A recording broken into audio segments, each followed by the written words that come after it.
honestly, just calling a spade, I've never seen a check or rent being paid with passion. The great thing about software engineering is you can make a lot of money, like a disgusting amount of money. FAANG jobs, we can pull on levels of FYI.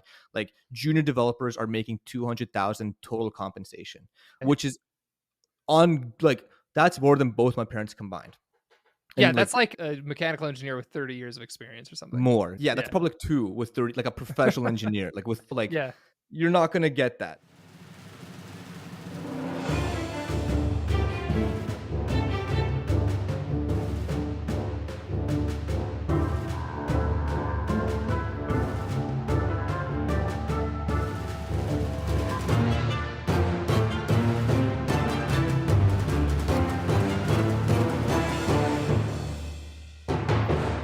By popular demand, I am here with Melky. Welcome, man. How's it going?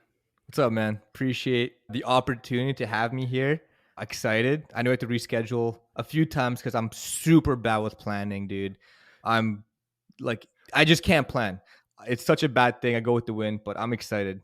So I'm gonna have to leak this. I've learned that I'm now stereotyping all Twitch streamers as bad planners. Yeah. I think there's a pattern.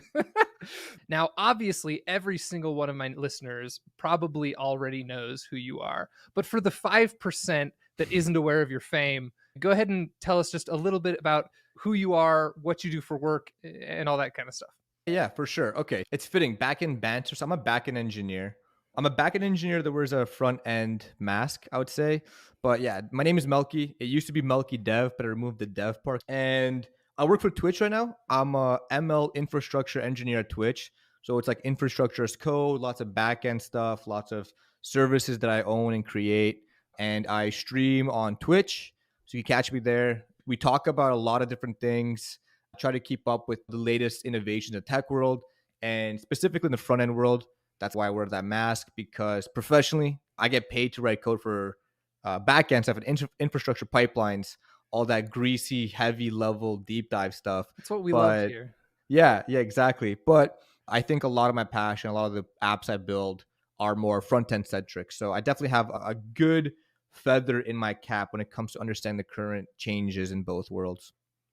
Cool. So we're completely opposite then, because today for my job, I was forced to write some CSS and now I want to kill myself. And I'm excited Classic. to I'm excited to talk about some backend stuff.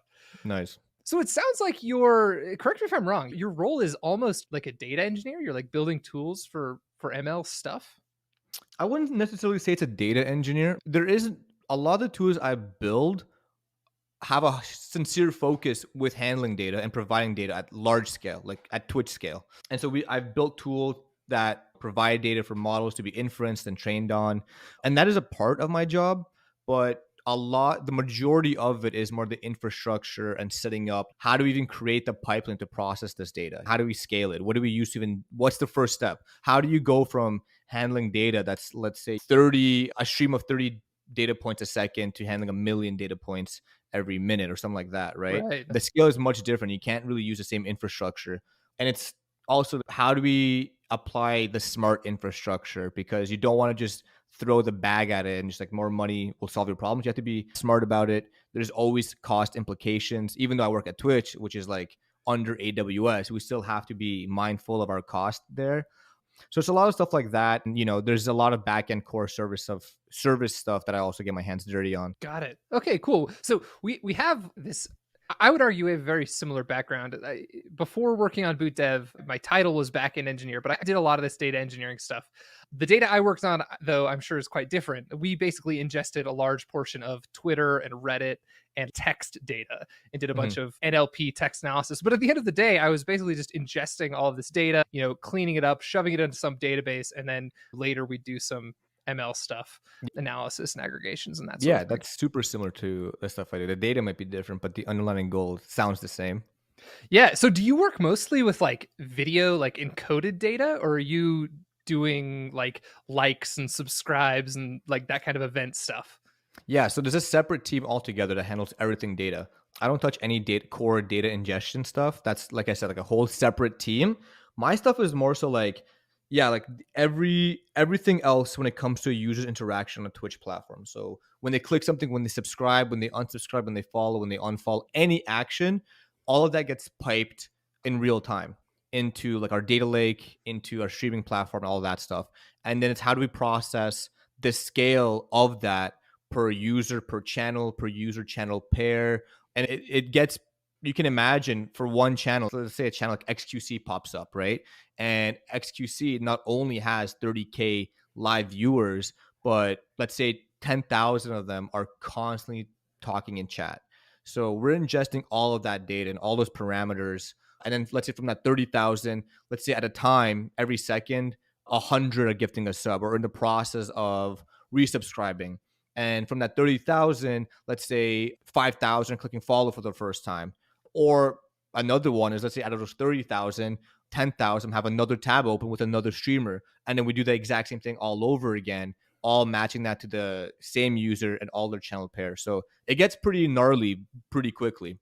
30,000 concurrent users. That's like half of your current viewership, right? You're like, yeah, roughly. Yeah, actually, he's coming for my title. I think I'm still quite a ways ahead of him, but he's on my radar. He's on my got a healthy lead. You just for now. Cool. Okay, so this is actually super interesting. I didn't realize this. So your users, like the users of the like data that you're aggregating and the infrastructure you're building, like it sounds to me like that's the base. Is that like the product marketing team?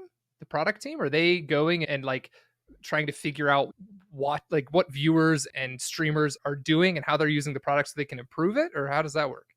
Yeah, so every org in Twitch has a product division. My org is specifically focused on how to make money. It's like the commerce org. And obviously with that, we try to release new products or improve existing products. So I work very closely with the product stuff on Twitch, building new products, like you said, but I also do some other stuff, which is like fraud detection. So I work with a lot of high-level applied scientists that are trying to investigate and detect which accounts are fraudulent or doing fraudulent transactions. And I'm building the service around that to action on if that user is fraud, what do we do? Got it. Okay. Yeah, that sounds really fun. What kind of technologies are you using from a high level to do this stuff? So we're fully on AWS. So all of our infra is on AWS. So that could be like step functions, that could be S3, our streaming services, all of that. That's all done through AWS. So any service that AWS offers, that's us. Do you use as many managed services as you can? We try to. Bare bones VPCs or whatever. We do a lot of bare bone VPC stuff as well. Like we get into the networks. Like I've had to configure stuff from security networks, from the private VPC. Like I had to do like pretty gnarly low level stuff like that too. That's not my favorite. That stuff goes over my head. I'm not too well versed in that area. I can get around, but yeah, we actually do a lot of like managed services. We try to like Airflow stuff, managed MWA, all that cool stuff. We try to use as much out of the box with changing the parameters to fit our needs. And then the majority of our code is written in Go. So Golang for like our backend services. Yes. Oh God, that's awesome. Okay, cool. Yes. So we're majority Golang and we have a very tight coupling to TypeScript for some infra deployment stuff because we use type safety for deploying our CDK stacks and all that. Amazing. I love hearing about other people using Go in production. I don't know if you knew. So Boot Dev is a place for people to learn backend development. That's what this podcast is centered around, obviously backend development. And we use Python and Go. So I'm always super excited. Writing a backend in Python is a little eyebrow raising. I won't lie to you. I don't do it in production. We teach Python because a lot of our students are learning programming for the first time. So we bring you up in Python to teach you like basic coding skills. But then all of the backend related stuff, at least on Boot Dev, is taught in Go. Okay, and what language is Boot written in? Go. Okay, all Go. Yeah, so I've been a Go developer for almost my whole career. Oh, okay, nice. Primarily, and I did Python in school. I've done a little Python in production, not a ton. Obviously, tons of JavaScript. You can't get away from that. Yeah, especially fun for the client interfacing parts, right? Yeah, exactly. Don't write it on the back end unless I have to. I wouldn't say I avoid JavaScript on the back end, but a lot of the apps I build now, just for the sake of convenience, like with Next and Next Auth, are primarily just full-fledged JavaScript applications. Just because I like just building apps. I like building apps that people use. Yeah. And there was one instance where I was making something, and I still have it on my project roadmap. It was an app that allows like Twitch streamers to see their data in real time. So we use like the Twitch API, everything's, it's not because I work at Twitch, I get this data, it's just like Twitch API stuff. Yeah, yeah. And the back end is written in Go because I'm processing data. I'm going to have to do some pretty crazy stuff with it. I just prefer Go. But using next auth and next is such a win, especially when it's dealing with user databases, because like handling cookies, protocols, auth stuff, like with Yeah. just Go and then having your JavaScript application, like it can get messy super quick. And so I'm a huge fan of rolling my own auth with something like next auth.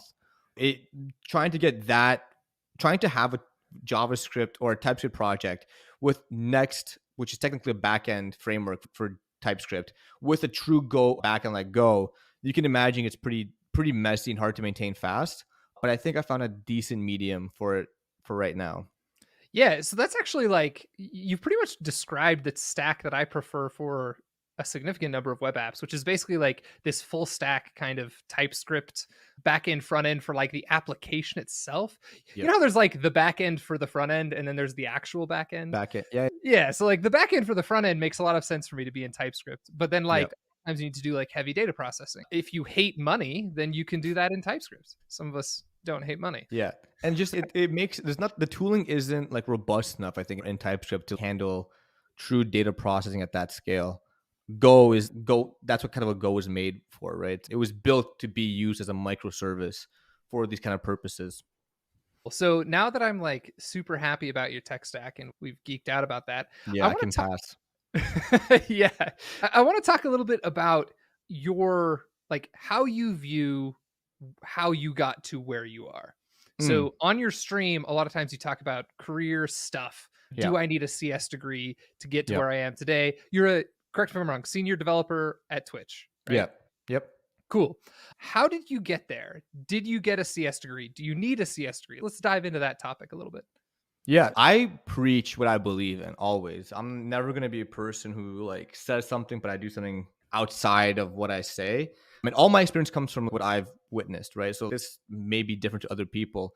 And because I've realized like my audience, a lot of my audience is like very European based, which is cool. Or I should say not even European based, but outside of, let's say, America, like the United States. So there's like a lot of people in Brazil, a lot of people like just worldwide. For those people that want to like actually move to United States, like I would just want to say that getting a CS degree is the best thing you can do. There's no alternative. If you're in a different You mean country, you want move and get a CS degree? no, get a CS degree in your current country, and then when you apply to a visa to move, your chances of getting approved for your visa Oh. drastically go higher if you have a CS degree. So like Uh, for visa purposes, yeah. having a degree will make that whole process easier. Yeah, and a specific CS degree, like that, not just a degree. Like it has to be a degree at the very least in STEM, like a STEM CS degree. But if you're going applying to Amazon and let's say you get to a point where they're like ready to offer you a letter or something, but they have to sponsor you for a visa, like they probably won't continue that conversation unless you have a CS degree, especially if Oh, you're not okay. in Canada or Mexico. That's really interesting. I never even realized that, but it makes a ton of sense. And I've It never does. experienced the whole visa thing at all. Yeah, so I have a visa, but my visa, because I'm Canadian, my visa is super easy. It's a work authorization visa. So I don't it's super easy for me to get this visa. If I just need an offer letter and they're like, "Yeah, you're good." So that's it. But back to the root of your question is like, do I think people I guess in the United States or Canada need a CS degree to get a job? And like absolutely not. I don't have a CS degree. I have a bachelor's in mechanical engineering. I have a master's in AI, which is very weird. A lot of people are like, how do you not have a CS degree if you have a master's in AI? So my master's is in applied science of engineering with AI. It's still not considered a CS degree. And my bachelor's of engineering is definitely not a CS degree. I was able to get, like, I went to school for mechanical engineering. I realized it was shit because you're going to get paid pennies. The work sucks. Everything about it sucked. And I realized this in my last semester, my very last semester of my last year at school. And I was like, shit, this is not Yeah. good. Like I'm about to enter adulthood hating my life. And I remember distinctly, my mom even reminds me about this all the time. She said, I remember the time you came back home and you're like, man, my life sucks. I'm going to get a mediocre job, get a mediocre pay, and live a mediocre life. And now that's like not the case. But yeah, what I did was I just learned programming. I just like on my last semester, I wanted to learn programming and I knew I didn't have enough time. So this was in February. I'm graduating in like end of April. So it's like 2 months away. I'm like, I can't go back to get an undergrad in computer science. I don't have enough money for it. I had to pay. Right. I had all my loans, all my grants were done. I had no money. So I'm like, what do I do? And the only thing I could think of was like, okay, I have 2 months. I have to meet a mentor. That's the only thing I could think of. So I went to my school's computer science lab. I found them somehow. Didn't have access to the building, so I had to wait until like class finished. And I like went Like in there. walk in when the doors Yeah, open. walked in. I was a student, all that. I just didn't have access to that building. And I specifically searched up this professor. He was a professor who was a 40 under 40, Graham Taylor. He earned his master's of AI under the godfather of AI, Jeffrey Hinton. And I go up to his office. It was on the 4th floor. And he's like, oh, you're here for like office hours. It just happened to be office hours, right? And I'm like, yeah. no. I'm like, no, like I want to learn how to program. And this guy, he's just not a bullshit guy. What? I don't understand. He's like, I want to like work. I want to work in your lab. You've taught me this course before, like during my undergrad. You probably don't remember me because I sat in the back, but I want to learn how to program. Can I join your lab? I'll do anything. I literally said, I'll do any kind of work as long as I learn how to program. And he's like, yeah. He's like, I'm not going to pay you. I'm like, I don't want to be paid. He's like, all right, cool. Start tomorrow. And again, I still don't have access to a lab, so I had to sneak in there. Went into his lab, didn't have access. I had to knock. Someone opened it. And I just stood there until someone's like, who are you? And they're like, okay. I explained the situation. They're like, oh, okay, yeah, Professor Taylor told me about you. You're going to parse CSV files. He sat me down on his desk, on a desk beside him, turned it on, gave me a OneDrive dump of CSV files. And the student was a PhD student. So he was doing his PhD and he needed like this data parsed. And it was like bitch work. Okay. And he's like, go ahead and do this. And that's the only instruction I got. And I'm like, how? He's like, use Python. And that's it. Dude, CSV parsing, I think, is the CSV parsing is to backend development what like building login forms is to front end development. Like, Yeah. you just have to do it so often. Yeah, exactly. And it was really good experience. Like I introduced me to like Python, like pandas, imports, all that stuff. Took me a very long time. And I didn't even get the data right to him, but I was in that lab all the time. All the time. Like literally, I would be the first one in there when I got access eventually. And I would eat lunch there. I would take my courses there, like online courses. I would just literally live in that lab and I would just continuously like parse CSVs. I would eavesdrop on like conversations because this was an AI lab. So they're talking about like neural networks and PyTorch and TensorFlow. And I would hear the word TensorFlow and I'd be like, what the like, and I would just Google it. I'd be like, what's TensorFlow on my computer, look at it, and I would use it. And that's eventually how I got into neural networks. That's awesome. So how, like, you have this background, a bachelor's degree in mechanical engineering, a master's degree in AI. Yeah. Which, like, what that you actually learned in school? I'm sure that a ton of stuff you learned in school actually is applicable in some way to programming. What has been the most applicable stuff, and what's the stuff where it's kind of been like, that was a waste of time and money? Honestly, every course I took was just like a waste of money. None of that is applicable to anything I do day really? to day. Like not even the math courses? No, not even close. Like I'm not computing Jacobians as a neural network. Like TensorFlow and PyTorch handle that for me. I'm not computing matrices or multiplying matrices together. I'm not doing any of that stuff. It was a fun little tidbit to understand how things work under the hood. But other than that, like that's not applicable. Because at the end of the day, business doesn't care about what's under the hood. Business care the sound of when they slap the hood. So that's what they want. And so, yeah, I would say none of the courses are very applicable. The only thing I'm grateful for with my master's is that it bought me time. And that time was more valuable than any skill I learned. So while you were doing the master's, is that when you were learning programming? Yeah. Oh, got it. Okay, so you were like actively getting a master's degree in something that you were like, I don't know about this. Like, it's not going to be useful. But at the same time, you were just learning programming. Yeah. So that story with the lab was in February, and I worked it all the way until end of April. I learned like a decent amount of Python and neural network stuff because, like I said, I was eavesdropping and just like applying that stuff, and it was cool. People would show me how to do it. But then I graduated, and I'm like, shit. You graduated your master's degree. No, I graduated my undergrad at this point. I have yet to join. I didn't know at this point. I'm still in my undergrad. I did not have a master's lined up, nothing. I was just working in the lab of this neural network professor for free.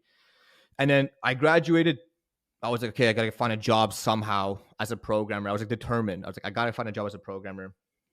I was able to get like this random like consulting gig for like a couple of months. It was trash. I like barely talk about it. Like it was just so bad. Like with a web dev company or something? Yeah, Got exactly. it. Yeah. Just yeah, it was like I was getting paid like 40K Canadian a year. Like nothing. Like it was just terrible. And I then feel like all of a that's a sudden, common trap, by the way, for college grads. I know a lot of people who like graduate and then quickly get a job making like a very low amount for like a company that just farms out web developers. yeah, And it's always, I think it's an okay place to start, but do not stay there very long. yeah, agreed. It's an okay place to start if you can find an okay company that lets you grow. But I could see the writing on the wall immediately. So I'm like, this place is just not for me. And then so I was like working there, hating it, trying to learn how to program. And then I got like an email from that professor, and he's like, hey, like we're rolling out a master's program. We want to find students. You want a full ride? And I'm like, yeah, I'll take the full ride. And so then I went back to school, got my master's, and that is when I started. Like I was doing my master's, had to build like my thesis, all while learning how to program. So why get the master's in AI at that point? Why not get it in CS or something? It was what was offered to me. It's because I was working in the Oh, it was AI just lab. that program. Got it. Yeah, yeah. That professor had some sort of affiliation with that program, and so he could only offer that program. He couldn't offer the CS. I wasn't in a position to be choosing. Yeah. Okay. That makes sense. Wow. Okay. I've never heard anyone take quite as hard a stance as you have. I can think of during my CS degree, there were probably like a quarter of the classes of all the classes in my 4 years where I'd be like, that was actually useful. Mhm. And like I've used it at some point. Things like data structures and algorithms, even like object-oriented and functional programming, like understanding those concepts. I had a programming languages class that kind of broke down those paradigms. But like the other 3 quarters, like I'm with you, it was just terrible. I took an acting class because I needed to maintain my scholarship. Like it was it's just not it. You just had to do it.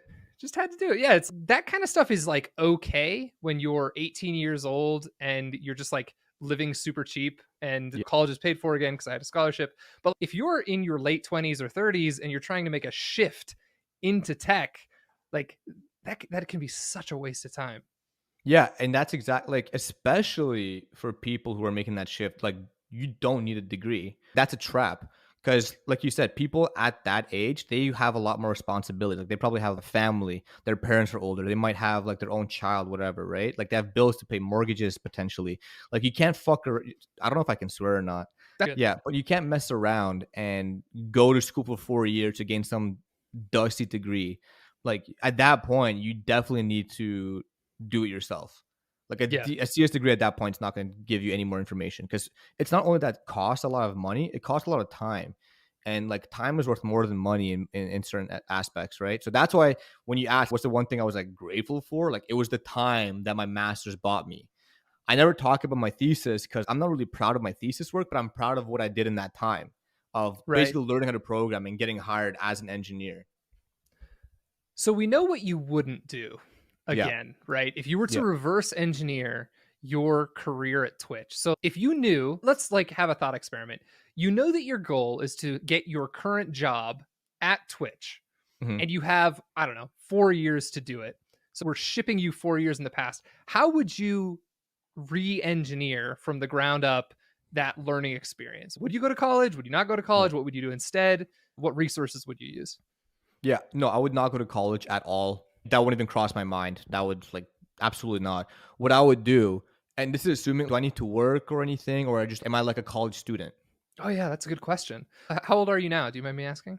I'm 20. I just turned 26. My birthday was last week. Let's say you're 22, and let's say 22 is right about the age. Let's say you graduated with a completely unrelated degree, a degree in cartography.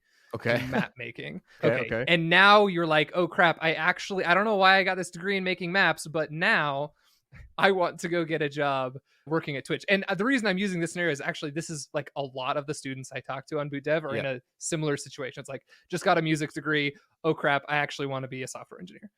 Yeah, if that's the position, there's two things I would first of all do. I would work enough as a cartographer where I can basically spend 90 days not working.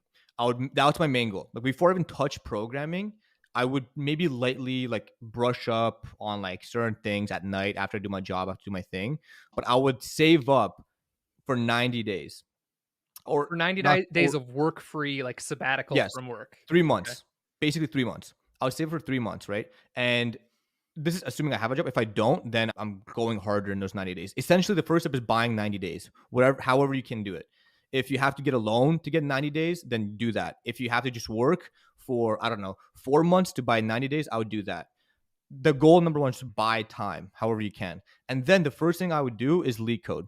I would LeetCode every single day. When I got my job at Twitch, I was lead coding 12 hours a day every single day for I think it was like 4 weeks. I stopped streaming. I take this shit seriously, right? There's no shortcuts. Yeah. So I was literally like lead coding for 14 hours a day. All I did, wake up, lead code until I went to bed. Like I'd be in a basement, no sun, didn't go outside, didn't work out. Bloodshot eyes, Yeah, inverting pale, that binary tree for the yeah, 73rd just time. pale skin, like everything like that, man. And I would like smoke jewels to make sure like I'm like active, my brain's functioning. But yeah, I'd somehow get 90 days and then I would lead code for at least 8 hours a day of lead code. So I'd For wake up, all the 90 days, you'd LeetCode? yes, easy. I'd wake up and I'd put 8 hours every like 7 days. There's no days off. I would take maybe Sunday days off. Only Sunday would be the day that you can actually relax. So 8 hours a day, like that would be your 9 to 5. And then I would give myself 2 or 3 hours. So let's say that brings us to 8 or 9. And then I would do projects. I would build projects using the latest technology. So if I want to be a front end dev, I'm spinning up T3 stack and I'm figuring out what's going on here. I'm watching Theo, I'm watching Prime, I'm doing whatever I can. I'm watching YouTubers build shitty ass projects. I'm mimicking it. I go Yeah, yeah. watch Adversary Media. He's doing a course on MERN I'm learning MERN. And that would be my evenings. That would be like from 9 to midnight or 8 to midnight. I love it. Okay, cool. This is back end banter, so I have to like find points I agree with you on and then also find points I disagree with you on so that Yeah, yeah. so that it's fun. Okay, so grinding and working hard, like this is not talked about enough in software development. Like it is not easy to learn to code. So I love No. it anytime I talk to somebody who's not sugarcoating it. You're going to have to write an ass load of code Yeah. if you want to get a real job, right? Like people are hiring you to solve real problems, not build to do apps. So I couldn't agree with you more there. LeetCode. That's an interesting take. I want to Mhm. dive into that though. Mhm. I love LeetCode. I think the idea I like hate it. yeah. It sounds like you like it more than me. Maybe I'll we'll explain why. I'll dig in explain why. deeper. But I detest LeetCode. Okay, so the way I think of LeetCode, or the way I recommend students to use it, is okay. I'm going to go learn this concept. So I like take a course and I learn, how I don't know, big O notation works, right? How we design performant algorithms, and Mhm. then go grind LeetCode until I get it. Mhm. Right? It's like putting it into practice. Is that how you think about LeetCode, or is it something else? No, not at all. I don't do LeetCode to learn anything. LeetCode is simply an avenue. It's like a road. And the reason why I would do LeetCode is because you asked me Twitch specific, right? Ah, okay, yeah. Any FAANG job, and I'd recommend honestly just calling a spade a spade. A lot of people like going to program because like, oh yeah, you get to solve problems and ooh, like you have a passion for programming. That's all good. I love that. I've never seen a check or rent being paid with passion. The great thing about software engineering is you can make a lot of money, like a disgusting amount of money. FAANG jobs, we can pull on levels of FYI. Like junior developers are making 200,000 total compensation, Okay. which is on that's more than both my parents combined. Yeah, And like that's like a mechanical engineer with 30 years of experience or something. more. Yeah, that's Yeah. probably like 2 with 30, like a professional engineer, like with like Yeah. you're not gonna get that. So I like at that point you want to build stuff and get paid handsomely for it. And the way you get handsomely paid by is by working at a big tech company, like a FAANG company. And there's actually another benefit that I'll get into for a new person going into FAANG over a startup. And LeetCode is the way to go into that. If you're able to prove, because you'd be going for a junior role, and I hope people who are 35 or even older, or maybe younger, who are switching their careers, if you think you are too good for a junior role, you're not. Majority of people who are going out of these boot camps are making this shift in their life. You are probably going to be a junior engineer if you're applying for the first time. Even if you do a boot camp, or even if you know how to spin up a complex app and use Redis, like you're still a junior developer. You Right. can't really side project your way out of that title. That works with like actually working with teams and enterprise applications and like getting stuff done. When you leak code, you will leak coding to gain an entry level position. That entry level position, a big tech company is going to pay you a lot. And the other benefit is when you go into a company like that, you are not going to be able to write spaghetti code. And when you work at a big tech company, you're going to be working on bigger teams. Those bigger teams are going to have more senior advocates, senior developers, and those seniors are going to be able to guardrail your spaghetti code. Yeah, the first time you make a CR or a PR, it's going to look like Dookie Dukes. But that's why you have the senior and the mentor is going to be telling you, okay, instead of writing your for loop like this, do like this, or instead of writing nested if statements, do this. And that's how you learn good practices while getting a great salary, while working for a good company, all because you grinded LeetCode. So for me, I don't, if you ask me now, can I do a binary search tree? No, I can't. I don't even want to. I don't think it's embarrassing to say, no, I can't. Yeah. Absolutely not. But I know that if you give me a week, I can code you the best binary search tree you can think of. Because if I need to learn it for a reason, I'll need to learn it. So yeah, that's my stance on LeetCode and why I actually heavily advocated for junior engineers and people getting into it. It's because it is the best kind of foot in the door Yeah. for a great future. So let me dig into this just a little bit deeper because I think there is a bit of nuance here. You're saying, if I'm understanding correctly, that the FAANG companies, like they will have rigorous technical interviews that quiz you on the LeetCode stuff. Yep. Competitive programming type problems, algorithms, data structures. How can you cleverly solve this technical challenge? Yeah. So if you're interested in FAANG, if you're interested in Twitch, you need to spend a disordinate amount of time grinding LeetCode. You Yep. actually do need to learn the concepts first, right? You do need to go learn why we use binary trees in the first place, but then you need to actually go solve some problems with it. Mm-hmm. Do I need to grind LeetCode if I'm going to startups or mid-sized companies? No, What no, do you you do don't. instead? That's all project based, and that's all like very catered project based, right? So if you're going to be applying to a startup like something from YC or something like that, and you're specifically targeting companies for the front end role, a lot of the times those companies explain the tech they use. They don't hide it. It's because they're looking for other people that have used that tech that they can onboard almost immediately and get stuff done. Those companies, for every interview I've had with a startup, they've never asked me a single leak code question, not once. Yeah. Only time I've done LeetCode was with Google and Amazon and another company that was like established, but they were not a FAANG company. They're just like a bigger, not startup level company, and they mimicked the FAANG interview process. But like an interview I had for a company, a great company actually, to be their founding engineer, it was all like, how would you solve this problem? And Right. not only did I solve it, like I made it better. Like they're like, oh, you can use like a fake database and just make it work. We'll understand it. I actually spun up a database. I actually made it production ready. I actually got all this stuff done in the allocated amount of time, and I blew them away. They were like, this is remarkable. This is phenomenal. But that's all because I did projects. That's only because I've done the repetition of spinning up like a local Postgres instance in a Docker image that I could communicate like immediately, Yeah. like hundreds and hundreds of times. No, that makes perfect sense. I think that's a really good breakdown. And this is why I love having people like you on the pod, because most of my career I've worked at not like startups, but like smaller companies. The company I spent most of the time at over the last 4 or 5 years was a 600 person company, engineering Okay, team of wow. 100. So like Yeah. series D-ish Yeah. startup, but like a startup. And at the end of the day, yeah, like most of our technical interviews, we might toss a quick coding challenge your way in terms of an algorithm or a data structure. But at the end of the day, we were more interested in projects. And I do think that if I had to view my own bias, it's biased towards building projects, solving problems, demonstrating these things rather than LeetCode. But I do remember I had my interview at Google. I was like halfway into the interview process at Google when I got an offer from a different company and Mhm. like didn't finish. Yeah. Oh my God. They had me writing some crazy algorithm in a Google Doc. Yeah. They still do that. 2016. Oh God, it was terrible, man. Like It's still a Google Doc. it's like the most painful thing I've ever done in my life. Yeah. Yeah. And you can't compile it. You don't know if your stuff's working or not. Not only Yeah. can you not compile it, they expect like the code to be syntactically correct. At least my interview did. Yeah. My interviewer did. It's like I'm assuming because I'm in a Google Doc that I should be writing pseudocode. And this won't Nope. compile. You're like missing a bracket. I'm like, oh no, What? that's Yeah. how this is gonna be.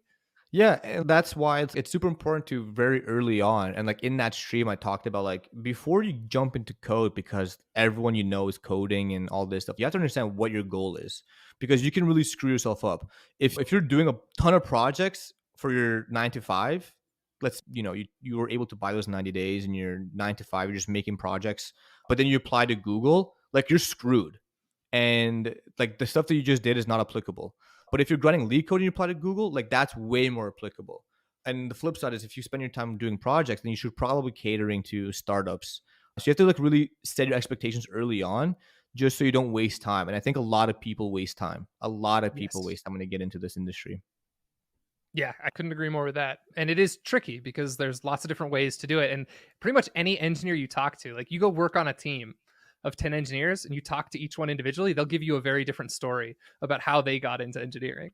Yeah, for It's sure. like, it's crazy, like how many different ways can work out in the end. Yeah, but that's just like programming, right? There's never one solution to a problem. Everyone's going to code a different one or implement a different data structure. Just like how people get to certain positions, everyone's going to have their own path. Everyone's going to do it their own way. It Yeah. doesn't Don't model yourself after someone else. Just do what works for you. Fantastic. Dude, thank you so much for coming on. This has been a ton of fun. For sure, man. Thanks Where for can having me. Yeah, absolutely. Where can people find you online? Where are you hanging out? What are you doing? Yeah, I think right now, so obviously Twitch is, I think, my most comfortable platform. So that's twitch.tv/Melky. It used to be Melky Dev, but now it's just Melky. My YouTube is Melky Dev. I couldn't get the Melky handle, that was already taken. Ah, That bastard. And then Twitter is twitter.com/MelkyDev. Super active on all three of those. fantastic. I'll link those down in the show notes below. Thanks Sweet. again for coming on, man, and talk to you later. Yeah, this was some good back end banter. Let's do it again.